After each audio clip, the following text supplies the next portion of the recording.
pala minsan nare-reject. Kaya pala hinahayaan ni God na ma-reject tayo. Kasi dinadala niya pala tayo sa mas malawak na plano niya para sa atin.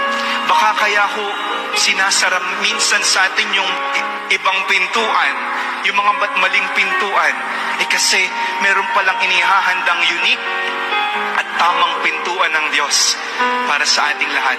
Baka kaya pala na-meet mo yung maling tao sa buhay mo kasi God wants you to realize or to prepare you to become a better person. Baka kaya pala we meet some unfaithful friends kasi ang gusto ng Diyos, matutunan natin yung kahalagahan ng pagpapahalaga sa pagkakaibigan. Rejection does not mean failure.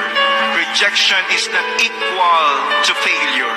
Rejection is a redirection.